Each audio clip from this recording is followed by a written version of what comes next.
Things just took another surprising turn for the Eagles ahead of their season opener against the Cowboys, and their latest unexpected news could change the matchup significantly, as not only did we get a new update on Landon Dickerson that I was not expecting, but we also got some news on the status of the Cowboys' best defensive player that was a bit of a surprise as well. Meanwhile, the Birds do seem to have their answer at returner, but how are things looking at corner, and could we actually see Quinyon Mitchell travel in this matchup with CeeDee Lamb and George Pickens?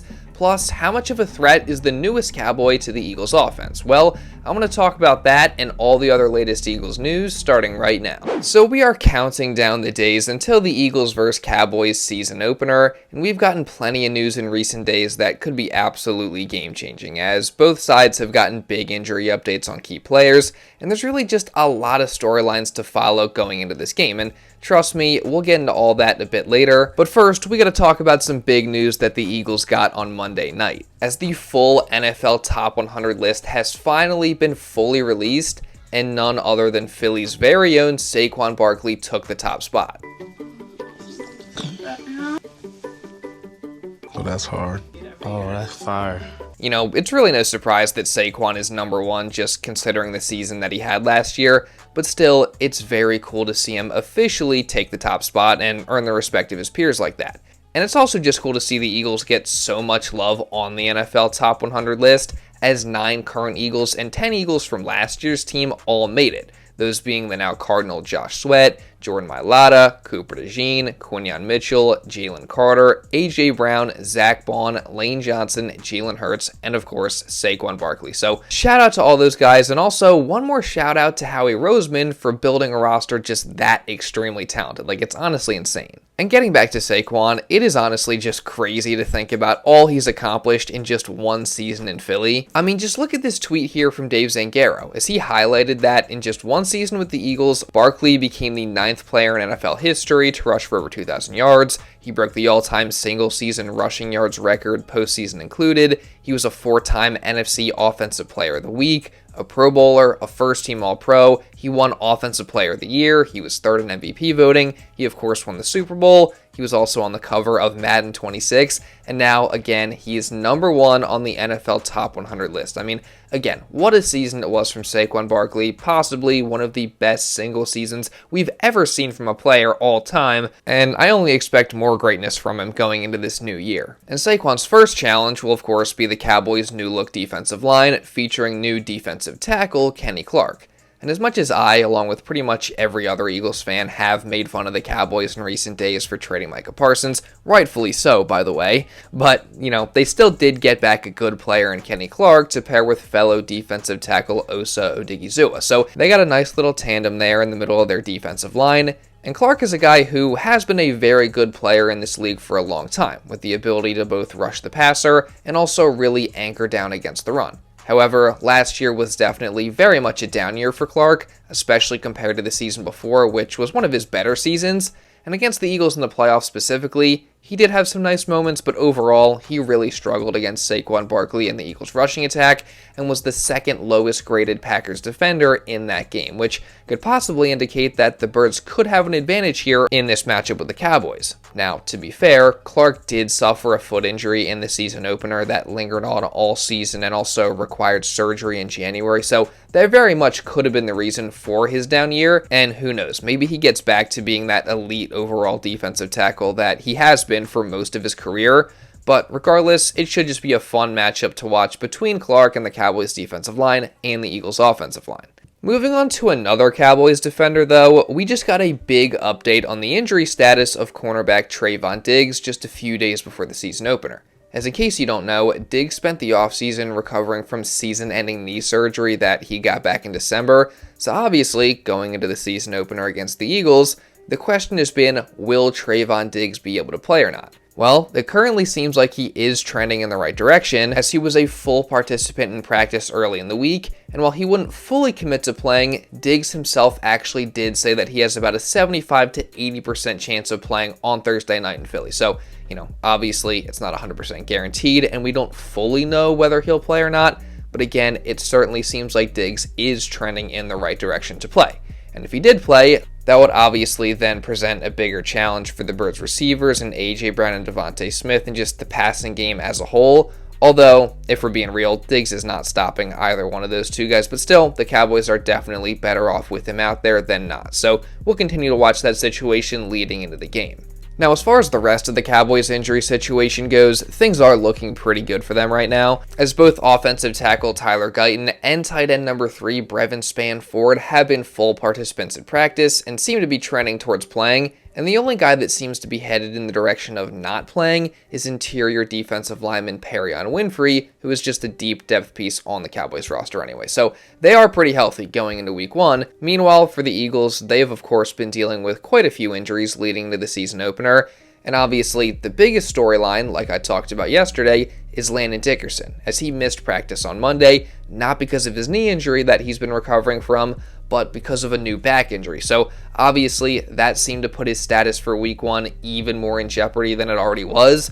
But on Tuesday, we got some great news, as not only did Nick Sirianni reveal that Dickerson is cleared from the knee injury and it was just the back injury that kept him out on Monday, but Dickerson was also surprisingly back out there at practice on Tuesday, which, I mean, come on, like, that's just insane. Like, this guy just keeps getting beat up, yet he continues to fight and will himself through every single injury that he picks up. Like, it's just crazy how tough he is, and I think Jordan Mailata was right comparing him to Wolverine a couple days ago just with the way he heals. Like, it's insane. What's even more surprising than Landon being back at practice is the fact that he wasn't even limited, as Tuesday's injury report listed him as a full participant, which again is just so crazy. Now, obviously, just because he's back at practice doesn't confirm that he 100% is going to play on Thursday, but at this point, I'd be pretty surprised if he didn't. And if Dickerson does play, that obviously changes this matchup significantly, because not only does it make the Eagles' run game much more effective, but it'll also help slow down the guys on the interior of the Cowboys' defensive line, like Kenny Clark and Osa Odighizuwa. Meanwhile, in regards to other injuries, Tanner McKee has of course been out of practice as he recovers from a broken thumb, so it seems like he's not going to be active for this one, making Sam Howell QB2. However, it does seem like all of Jalen Carter, Andrew Makuba, and Joshua Uche will play in this one, as they were all full participants in Tuesday's practice. So again, it's not officially confirmed, but it seems like that's what's going to happen. Speaking of which, a similar thing could be said about the Eagles' current situation at kick and punt returner, as of course, that's been an ongoing question that the Birds have been facing throughout the entire offseason, and just a couple days before the season, we still don't officially know who it's going to be returning for the Eagles, but that said, I do think we can take a pretty good guess just based on what's transpired over this past week. As of course, the Birds brought back their primary returner from the 2022 and 2023 seasons in wide receiver Britton Covey to the practice squad, and after an injury-riddled 2024 season and a brief offseason stint with the Rams, Covey is now back in Philly and seemingly ready to reprove himself as one of the best returners in the game, assuming he does get that opportunity. Britton Covey returning to the practice squad, just what do you see in his additions? Is he a potential punt return guy for you guys? You know, anybody that's on this roster, they can help us out, whether they're practice squad, whether they're on the active roster. So having a familiar face in Covey, you really don't have to onboard him too much. He knows what to expect, what you expect out of him. But, you know, it's my job to have not just, you know, the 53 ready, but everybody else on the practice squad, which is great luxury to have as a coach. Now, obviously, their special teams coordinator Michael Clay wouldn't confirm that it would be Covey returning kicks for the Birds on opening night, but he did hint at that possibility. And then, during practice on Monday, it was reported by multiple sources that none other than Britton Covey was the first one up to return punts during that portion of practice. So, again, obviously it's not confirmed, but it certainly does seem like Covey will probably be elevated from the practice squad to be the Birds' return man on Thursday night. But again, we'll just have to wait and see what happens. And we'll also have to see what officially happens at the cornerback position, although again, all signs are pointing to Adoree Jackson being the starter opposite Quinyon Mitchell. And if that does happen, it sounds like Jackson's going to be 100% ready for that opportunity. So are you going into the season opener expecting to be the starter? I'm going into the season opener, ready to play. Whatever it may be. They call my number, go out there. Don't call my number. I'm still cheering the guys on, helping them out as much as possible to make sure we're all ready to go. Because you just never know what may happen. So I'm just excited and ready whenever my number's called. Again, if Jackson is the starter, I'm not going to be too crazy about it, but I'm at least willing to give him a chance. But there's no denying that this is a very tough first matchup in Week 1, with the Cowboys obviously having two elite receivers in CeeDee Lamb and George Pickens. So hopefully Jackson doesn't prove to be a glaring weakness that the Cowboys offense can exploit, because that would obviously be an issue, but I'm sure Vic Fangio will be able to do some things to help him out. And one of those things could potentially be having Birds star cornerback Quinyon Mitchell shadow whoever has the hot hand on the outside, which, remember, that's something that the Eagles coaching staff has been preparing Q to do all offseason long. So I'll be curious to see how much the Birds take advantage of that, and this week, how much Mitchell could possibly shadow CeeDee Lamb or George Pickens, just depending on what looks the Cowboys give the Eagles defense and how the game is going. Yeah, it's something that we'll look at each and every week, depending upon the matchups. With this team that we're playing this week, they got 2 great receivers. So, but it is something that's viable for us. How much is the volume that the volume of snaps that CeeDee plays in the slot? How much does that factor into the decision to travel Quinyon or not? Well, it will factor in, but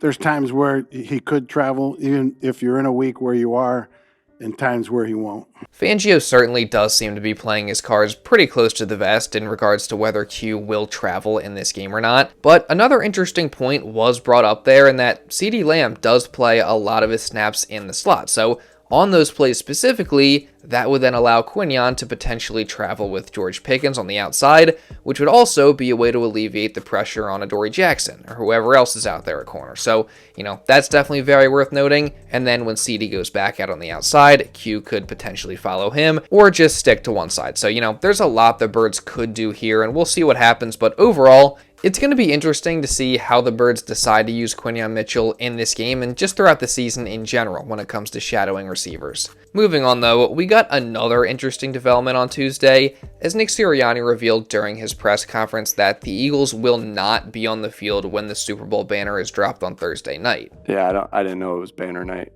We won't be out for that.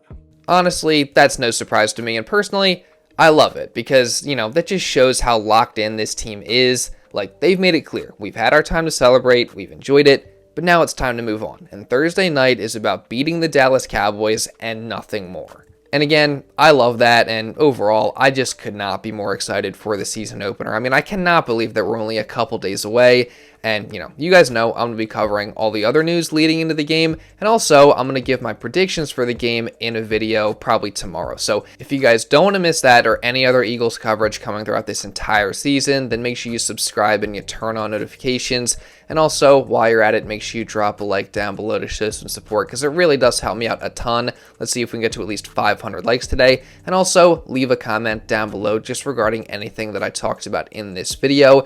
And if you do want to watch another Eagles video going over the crazy news that came out yesterday for the Birds, you can check this out right here. And now with all that being said, that's pretty much all I got for this one, guys. So thank you all so much for watching, and I'll see you in the next video.